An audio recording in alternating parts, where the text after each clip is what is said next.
Hello दोस्तों, नमस्कार। दिन भर की बड़ी खबर बिना देरी के बताएंगे, जहां सबसे पहले बताएंगे मालदीव के बुरे वक्त में मदद को आगे आया अपना भारत। चीन की गोद में बैठे मुइज्जू को अब आएगी अक्ल। बताएंगे क्या है बड़ी खबर, क्या मदद किया है भारत ने। तो वहीं जम्मू कश्मीर में बहुत देर से उछल रहे थे 3 आतंकवादी, जिनको मौत की नींद सुला दिया भारतीय सेना ने। तो वहीं बताएंगे जिसने किया था डोनाल्ड ट्रंप पर हमला, उसके घर और गाड़ी में मिला बमों का जखीरा। FBI के भी उड़ गए होश। दोस्तों, एक से एक बड़ी जानकारी आपको बताएंगे कश्मीर में किसने यह बड़ा बयान दिया है कि ये PM मोदी का भारत है, या तो आतंकवादी नरक में जाएं या फिर अपना जीवन किसी अच्छे उद्देश्य के लिए समर्पित करे। दोस्तों, साथ ही बताएंगे टाटा और BSNL ने कर दिया बहुत बड़ा खेला, जियो और एयरटेल की होगी हालत खराब। भारतीय जनता को जानना बहुत जरूरी। दोस्तों, सारी जानकारियां विस्तार से बताएंगे, बस आप वीडियो के अंत तक बने रहेगा। और खबरों में आगे बढ़ने से पहले अपने देश भारत का पुरजोर समर्थन करते हैं तो वीडियो को लाइक करके, चैनल को सब्सक्राइब करके, बेल आइकन दबा के कमेंट में जय हिंद अवश्य कह दीजिएगा। तो बात करें पहली बड़ी खबर की, जहां मालदीव के बुरे वक्त में मदद को आगे आया भारत। चीन की गोद में बैठे मुइज्जू को क्या अब आएगी अक्ल, बता दें। पिछले साल मोहम्मद मुइज्जू मालदीव के राष्ट्रपति बने थे। उसके बाद से ही माले और नई दिल्ली के बीच रिश्ते खराब होते चले गए। उन्होंने आते ही मालदीव में तैनात भारतीय सैनिकों को देश छोड़ने का आदेश दिया, जो कि मई तक वापस भारत लौट भी आए। दोस्तों, दोनों देशों के बीच बिगड़ते रिश्तों को पटरी पर लाने की कई बार कोशिशें की गई। प्रधानमंत्री नरेंद्र मोदी जी के शपथ ग्रहण समारोह में भी मोहम्मद मुइज्जू को बुलाया जाना दोनों देशों के संबंधों को सुधारने की दृष्टि से ही देखा गया। तो वहीं मालदीव पिछले कुछ समय में चीन के करीब जाता दिखा है, लेकिन इसके बाद भी भारत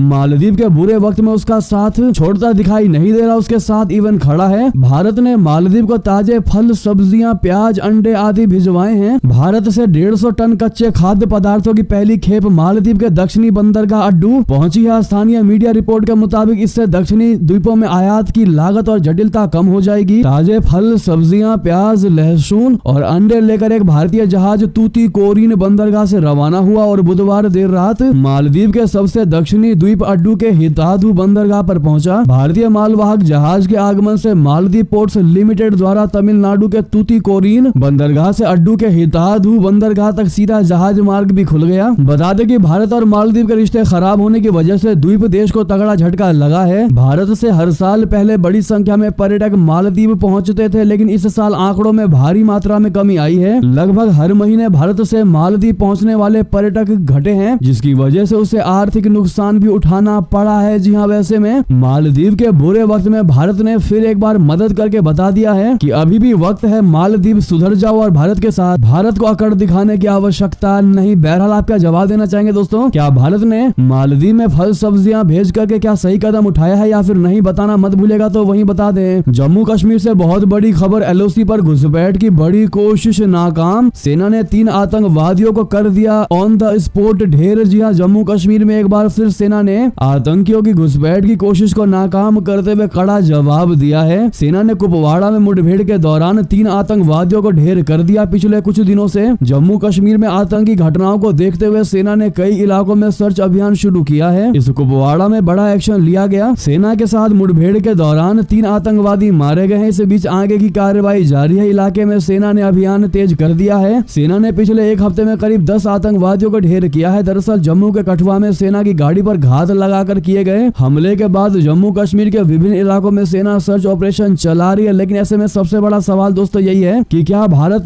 की सेनाओं की शहादत का बदला यही होगा कि आतंकवादियों को जान से मार दें, या फिर जब तक घर में घुसकर ना मारे तब तक बदला पूरा नहीं होगा? तो अपनी राय अवश्य दीजिएगा आप लोग। तो वहीं दोस्तों आपको बता दें, पहले कार्यकाल में भारत के साथ रिश्ते तल्ख करने वाले ओली फिर नेपाल के बने प्रधानमंत्री, यानी प्रधानमंत्री नियुक्त हुए हैं। शपथ ग्रहण आज होगा। जी हाँ, नेपाल के नए प्रधानमंत्री के नाम का ऐलान कर दिया गया है। अतीत में नेपाल में कई सरकारों को गिराने और अपने पहले कार्यकाल के दौरान भारत के साथ संबंधों को तल्ख करने वाले नेपाल के वरिष्ठ राजनेता KP शर्मा ओली को रविवार को एक बार फिर प्रधानमंत्री नियुक्त किया गया। राजनीतिक उथल पुथल के बीच नए प्रधानमंत्री के रूप में उन्हें सरकार चलानी होगी। राष्ट्रपति रामचंद्र पौडेल ने ओली को नेपाल यूनिफाइड मार्क्सिस्ट लेनिनिस्ट और नेपाली कांग्रेस गठबंधन सरकार का नया प्रधानमंत्री नियुक्त किया है। 72 साल के ओली नई मंत्री परिषद के साथ सोमवार को सुबह यानी आज 11 बजे शपथ ले रहे होंगे। ओली 11 अक्टूबर 2015 से 3 अगस्त 2016 तक और फिर 5 फरवरी 2018 से 13 जुलाई 2021 तक नेपाल के प्रधानमंत्री रह चुके हैं। बहरहाल भारत के साथ क्या संबंध रहेंगे इनके कार्यकाल में, वो देखने वाली बात रहेगी तो वहीं बता दे बम बनाने की तैयारी कर रहा था ट्रंप का हमलावर। जांच में अहम खुलासा, जी हां, जिसने किया था ट्रंप पर हमला उसके घर और गाड़ी में मिला बमों का जखीरा। FBI के भी उड़ गए होश। जी हां, FBI देखकर गया चौंक। बता दें अमेरिका के पूर्व राष्ट्रपति डोनाल्ड ट्रंप की रैली में गोली चलाने के संदिग्ध व्यक्ति के घर और गाड़ी में तलाशी लेने के बाद जो सामग्री बरामद हुई है उसे देखकर सिर्फ अमेरिकी पुलिस ही नहीं बल्कि फेडरल ब्यूरो ऑफ इन्वेस्टिगेशन के भी यानी FBI के भी होश उड़ गए हैं। पुलिस की जांच में हमलावर की गाड़ी में बम बनाने की सामग्री मिली है। कानून प्रवर्तन अधिकारियों ने AP को ये जानकारी दी। उन्होंने बताया कि संदिग्ध के घर में भी बम बनाने की सामग्री मिली है। बमों का ऐसा जखीरा देखकर हर कोई हैरान है। हमलावर के घर और गाड़ी से इस तरह की बम बनाने वाली सामग्री मिलने के बाद अमेरिका जांच एजेंसी के अधिकारियों के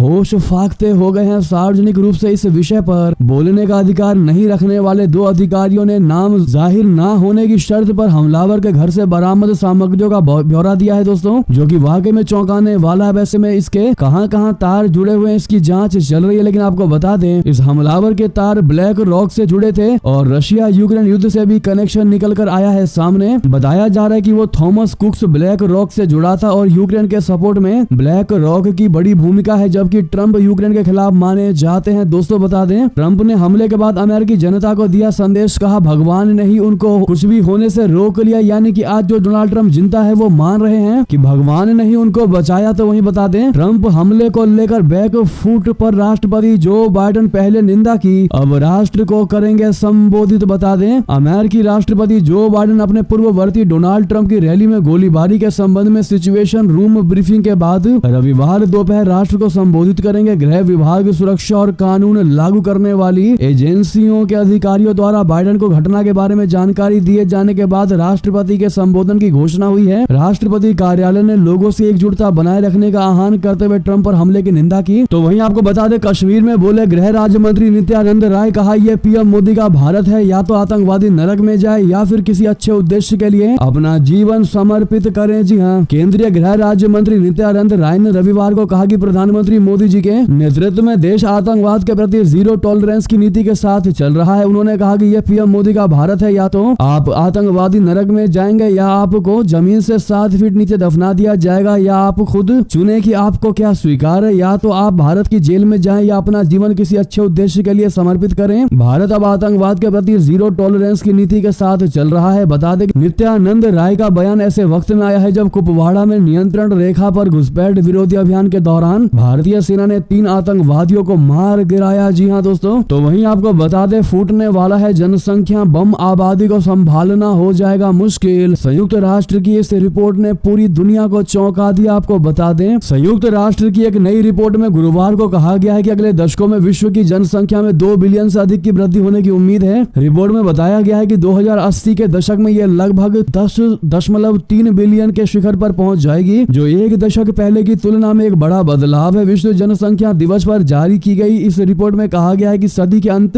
तक वैश्विक जनसंख्या घटकर लगभग 10.2 बिलियन रह जाने की उम्मीद है। रिपोर्ट तैयार करने वाले संयुक्त राष्ट्र जनसंख्या प्रभाग के प्रमुख जॉन बिलमोथ ने कहा कि इस सदी में विश्व की जनसंख्या के चरम पर पहुंचने की संभावना काफी अधिक है। तो वहीं आपको बता दें जिन देशों में चरम पर पहुंचेगी जनसंख्या, उन देशों के नाम है ब्राजील, ईरान, तुर्की और वियतनाम सहित अन्य 48 देशों और क्षेत्रों में जनसंख्या 2025 और 2054 के बीच चरम पर पहुंचने का अनुमान है। संयुक्त राज्य अमेरिका, भारत, इंडोनेशिया, नाइजीरिया और पाकिस्तान सहित शेष 126 देशों और क्षेत्रों के लिए जनसंख्या 2054 तक बढ़ने की उम्मीद है और संभावित रूप से सदी के उत्तरार्ध या बाद में चरम पर होगी। दोस्तों तो वहीं बता दें आपको थाईलैंड के साथ भारत के द्विपक्षीय संबंधों को मिला नया मुकाम, रक्षा सुरक्षा से लेकर व्यापार तक बढ़ी दोस्ती। जी हाँ, भारत और थाईलैंड के संबंधों को अब नई मजबूती मिली है। रक्षा से लेकर सुरक्षा तक, व्यापार से तकनीकी सहयोग तक और अन्य क्षेत्रों में थाईलैंड भारत का अहम रणनीतिक साझेदार बनकर उभरा है। विदेश मंत्री जयशंकर और थाईलैंड के उनके समकक्ष मारिस संगियामपोंगसा ने व्यापार, कनेक्टिविटी और निवेश के क्षेत्रों में द्विपक्षीय सहयोग में प्रगति की समीक्षा की। भारत दोनों विदेश मंत्रियों के बीच क्षेत्रीय तकनीकी और आर्थिक सहयोग दल सदस्य देशों की एक बैठक के इतर हुई बातचीत के 2 दिन बाद विदेश मंत्रालय ने रविवार को यह जानकारी दी। विदेश मंत्रालय ने कहा कि दोनों मंत्रियों ने रक्षा और सुरक्षा संबंधों, व्यापार और निवेश अवसरों, कनेक्टिविटी, विज्ञान और प्रौद्योगिकी सहयोग, स्वास्थ्य सहयोग, संस्कृति और लोगों के बीच परस्पर संपर्क के विभिन्न क्षेत्रों में प्रगति की समीक्षा की। दोस्तों तो वहीं आपको बता दें चीन का CCG 5901 तटरक्षक जहाज कितना शक्तिशाली, फिलीपींस इससे क्यों है डरा हुआ। बता दें चीनी तटरक्षक बल के 2 भीमकाय जहाजों ने फिलीपींस के अनन्य आर्थिक क्षेत्र यानी कि EEZ के अंदर लंगर डाला है। फिलीपींस ने दक्षिण चीन सागर में जारी क्षेत्रीय विवादों के बीच चीन के इस कदम को धमकाने वाला कार्य बताया है। फिलीपीन तटरक्षक बल के प्रवक्ता जेट एरियला ने कहा कि चीनी तटरक्षक पोत CCG 5901 ने 3 जुलाई को फिलीपींस के पलावन द्वीप से लगभग 80 मील यानी 130 किलोमीटर उत्तर पश्चिम में स्प्रेटली द्वीप समूह में सबीना शोल के पास लंगर डाला, जो मनीला के 230 मील के EEZ के भीतर है। तो वहीं बता दें इटली में 33 कृषि मजदूरों से कराई जा रही थी बंधुआ मजदूरी, 2 भारतीय नागरिक गिरफ्तार। जी हाँ, इटली के वरोना प्रांत में 33 कृषि श्रमिकों से बंधुआ मजदूरी कराने के आरोप में 2 भारतीयों को गिरफ्तार किया गया है। ये सभी मजदूर भारतीय हैं। मीडिया में आई खबरों में ये जानकारी दी गई है। इससे कुछ दिन पहले एक सिख कृषि मजदूर की मौत से देश स्तब्ध हो गया था। समाचार एजेंसी ANSA ने शनिवार को खबर दी है कि वित्त पुलिस ने संदिग्धों की 4,75,000 यूरो की संपत्ति भी जब्त की है, जो कृषि क्षेत्र की 2 कंपनियों के मालिक हैं और इनमें कोई कर्मचारी नहीं है और उन पर कर चोरी का आरोप भी है। दोस्तों तो वहीं बता दें जेल में रहते ही इमरान खान ने सरकार की नाक में कर दिया दम। अब PM शहबाज शरीफ ने किया बहुत बड़ा ऐलान। क्या ऐलान किया बता दें। पाकिस्तान के पूर्व प्रधानमंत्री इमरान खान ने जेल में रहते शहबाज शरीफ सरकार की नाक में दम कर रखा है। ऐसे में अब शहबाज भी शरीफ बनने के मूड में नहीं है। पाकिस्तान के प्रधानमंत्री ने देश में अस्थिरता एवं अनिश्चितता फैलाने में लगे तत्वों को बेनकाब करने की आवश्यकता पर जोर दिया। आर्थिक रूप से खस्ता हाल उनकी सरकार को पूर्व प्रधानमंत्री इमरान खान की पार्टी के विरोध का सामना करना पड़ रहा है। ARY न्यूज की खबर है कि शरीफ ने सीनेट में पाकिस्तान मुस्लिम लीग नवाज के संसदीय दल के नेता तथा विदेश मामलों से संबंधित सीनेट की स्थायी समिति के अध्यक्ष इरफान सिद्दीकी के साथ बैठक के दौरान परोक्ष रूप से विपक्ष की ओर इशारा करते हुए ये बात कही। किसी भी दल का नाम लिए बगैर प्रधानमंत्री ने इस बात पर जोर दिया कि सरकार और पाकिस्तान मुस्लिम लीग नवाज को सरकार, देश एवं राष्ट्रीय सुरक्षा संस्थानों के विरुद्ध चल रहे संगठित अभियान को विफल करने की प्रभावी रणनीति विकसित करने पर जरूर ध्यान देना चाहिए। दोस्तों तो वहीं आपको बता दें इमरान खान और बुशरा बीवी की नहीं खत्म हो रही मुश्किलें। नया तोशाखाना केस दर्ज होते ही कोर्ट ने मंजूर कर दी रिमांड। जी हां, पाकिस्तान के पूर्व प्रधानमंत्री और PTI के संस्थापक इमरान खान और उनकी बीवी की मुश्किलें खत्म होती दिखाई नहीं दे रही। इद्दत शादी मामले में कोर्ट से बरी होने के कुछ ही घंटे के अंदर इमरान खान और बुशरा बीवी के खिलाफ तोशाखाना मामले में नया केस दर्ज कर लिया गया और अब 24 घंटे से कम समय के अंदर ही उनकी पुलिस रिमांड को भी मंजूरी दे दी गई है। पाकिस्तानी मीडिया आउटलेट ट्रिब्यून की रिपोर्ट के अनुसार अकाउंटेबिलिटी कोर्ट ने रविवार को नैब द्वारा दर्ज किए गए तोशाखाना मामले में इमरान खान और उनकी पत्नी बुशरा बीवी के लिए 8 दिन की रिमांड को मंजूरी दे दी है। उन्हें 22 जुलाई को फिर से पेश होने का आदेश दे दिया गया है। दोस्तों तो वहीं बता दें आपदा में अवसर। जी हां, ट्रंप पर गोलियां क्या चली। चीन में शुरू हो गई टी-शर्ट की बिक्री। दोस्तों चीन को पूरी दुनिया में आपदा का अवसर तलाशने वाले देश के रूप में जाना जाता है। वो भले और बुरे दोनों वक्तों में सिर्फ पैसे कमाने की ही सोच रखता है। इसका ताजा उदाहरण आज फिर देखने को मिला है। अमेरिका के पेंसिल्वेनिया में डोनाल्ड ट्रंप पर गोली चलाए जाने के लगभग 2 ही घंटे के अंदर चीनी ऑनलाइन खुदरा विक्रेताओं ने पूर्व राष्ट्रपति की हत्या के प्रयास से बचने के ठीक बाद के पल को कैद करने वाली तस्वीरों के साथ टी-शर्ट बेचना शुरू कर दिया। इस तस्वीर में ट्रंप के चेहरे पर खून लगा हुआ है और वो मुट्ठी भींचकर अपने समर्थकों का हौसला बढ़ाते हुए नजर आ रहे हैं। ऐसे में आपदा को अवसर में बदलने की हमेशा से फिराक रही है चीन की। इस पर आपकी क्या राय होगी दोस्तों, बताइएगा जरूर। तो वहीं बता दें जहरीले मुइजू के मालदीव में बढ़ रहा कट्टरपंथ, आतंकी हमले का खतरा। अमेरिका ने जारी कर दी एडवाइजरी। जी हां, मालदीव के चीन परस्त राष्ट्रपति मोहम्मद मुइजू ने सत्ता की बागडोर संभालने के बाद जिस तरह से कट्टरपंथियों को खुश करने की कोशिश की है उसका खामियाजा पर उनके देश को ही भुगतना पड़ रहा है। अमेरिकी विदेश विभाग ने अपनी एक रिपोर्ट में मालदीव में किसी भी समय आतंकवादी हमला होने का अत्यधिक खतरा बताया है। अमेरिकी विदेश विभाग ने वार्षिक समीक्षा के बाद मालदीव के लिए अपनी ट्रैवल एडवाइजरी में इसकी जानकारी दी है। अमेरिका ने आतंकी खतरे के चलते ट्रैवल एडवाइजरी को दूसरी स्तर का बनाए रखा है। अमेरिकी विदेश विभाग द्वारा वार्षिक यात्रा चेतावनी की समीक्षा के बाद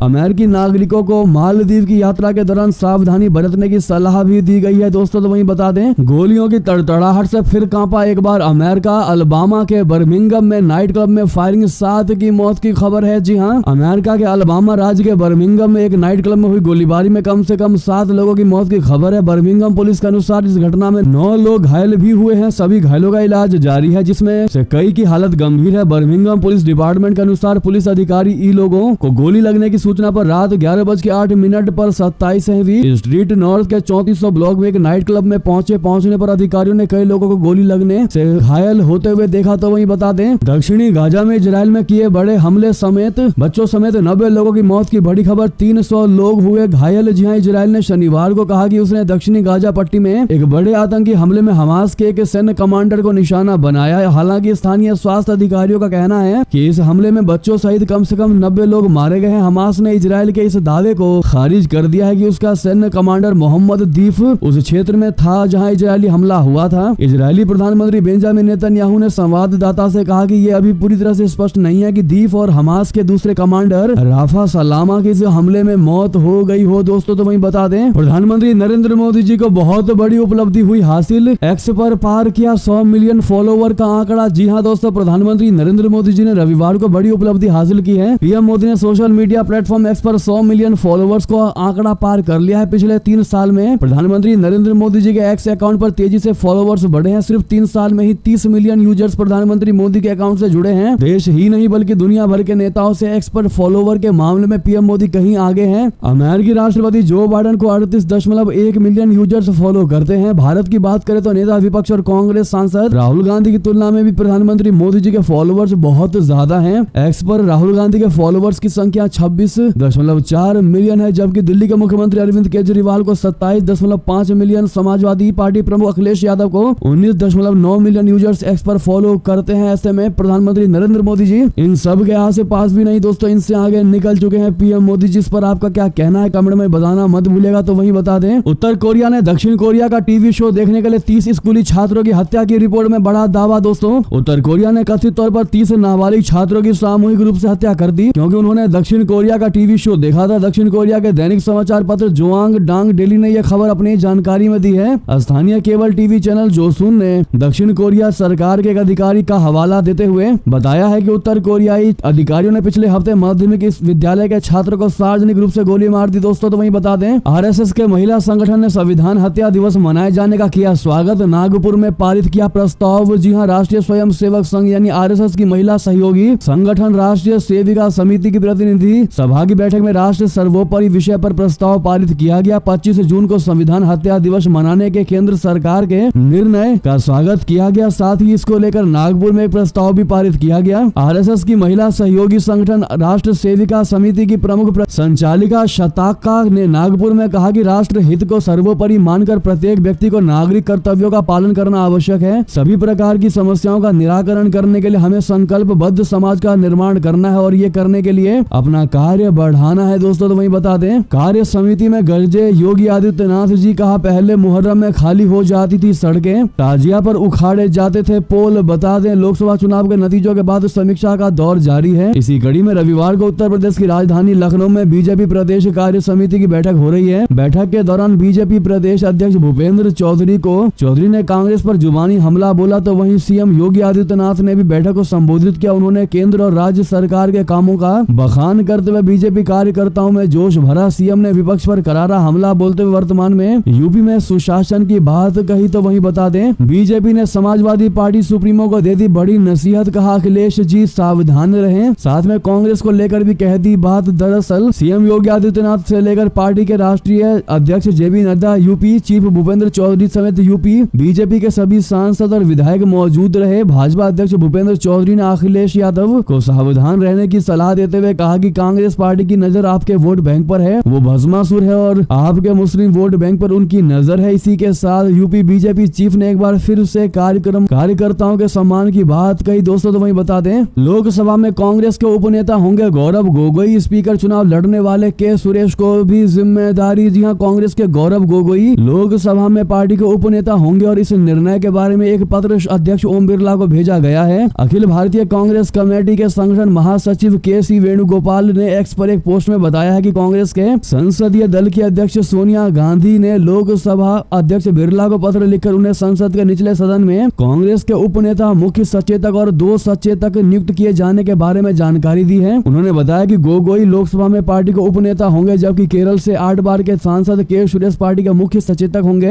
उन्होंने बताया कि विरुद्धनगर के सांसद मणिकम टैगोर और किशनगंज के सांसद मोहम्मद जावेद लोकसभा में पार्टी के सचेतक होंगे। तो वहीं बता दें चंद्रबाबू नायडू पर संजय रावत का तंज। कहा जब एनडीए से निकलेंगे तो अलग घर होगा। उपचुनाव के नतीजे पर भी साधा निशाना। दरअसल देश के 7 राज्यों की 13 विधानसभा सीटों पर हुए उपचुनाव चुनाव में इंडिया गठबंधन को बड़ी जीत मिली है। इसको लेकर शिवसेना यानी यूबीटी के राज्यसभा सदस्य संजय राउत का बयान सामने आया। उन्होंने कहा कि 13 में से 10 सीटें जीते और उसमें से कुछ सीटें तो बीजेपी की थी, उससे छीनकर हमने जीत ली। इसका मतलब यह है कि लोकसभा चुनाव में हम लोगों ने जो संविधान बचाने के लिए लड़ाई जारी की थी, वो लड़ाई हमारी जारी है। संविधान की हत्या रोकने की बीजेपी से लड़ाई हमारी जारी है। देश की जनता ने अपना मन कायम रखा कि बस हम लोकसभा में और विधानसभा में भी इन संविधान के हत्यारों को किसी भी हालत में सत्ता में आने नहीं देंगे। यानी कि दोस्तों कहीं ना कहीं नतीजों को देख करके विपक्ष काफी ज्यादा खुश होता नजर आ रहा है दोस्तों। तो वहीं बताते हैं टाटा बीएसएनएल की डील से जियो एयरटेल का कटेगा पत्ता, कोने कोने तक पहुंचेगा फास्ट इंटरनेट। दोस्तों प्राइवेट टेलीकॉम कंपनियों एयरटेल और जियो के रिचार्ज प्लान में बढ़ोतरी के बाद लोग बीएसएनएल की ओर बढ़ने लगे हैं। इतना ही नहीं, एयरटेल और जियो यूजर्स तेजी से बीएसएनएल में अपना मोबाइल नंबर पोर्ट करवा रहे हैं। साथ ही इसको लेकर सोशल मीडिया पर भी खूब ट्रेंड्स चलाए जा रहे हैं। तो वहीं खबर ये भी है कि टाटा कंसल्टेंसी सर्विस और बीएसएनएल के बीच 15,000 करोड़ रुपए की डील हुई है। टीसीएस और बीएसएनएल मिलकर भारत के 1000 गांव तक 4G इंटरनेट सर्विस को रोल आउट करेंगी, जिससे आने वाले दिनों में लोगों को फास्ट स्पीड इंटरनेट सर्विस मिलेंगे। जी हाँ, मौजूदा समय की बात करें तो अभी 4G इंटरनेट सर्विस में जियो और एयरटेल का दबदबा बना हुआ है, लेकिन अगर बीएसएनएल मजबूत हो गया तो ये जियो और एयरटेल की टेंशन बढ़ा सकता है। ऐसे में अगर बीएसएनएल वाकई में दोस्तों ये बड़ा एक्शन ले लेने तो जियो और एयरटेल अपने आप झुक करके नीचे आ जाएंगे। मानते कि नहीं आप लोग दोस्तों? इस बात को कमेंट में लिखकर अवश्य बताइएगा। तो वहीं बता दें केंद्रीय कर्मचारियों के खातों में आएगा मोटा धन, बकाया एरियर के 2,18,000 का भुगतान होगा इस दिन। दरअसल कई कर्मचारी संगठनों और संघों ने प्रधानमंत्री नरेंद्र मोदी को पत्र लिखकर बकाया महंगाई भत्ता यानी डीए जारी करने की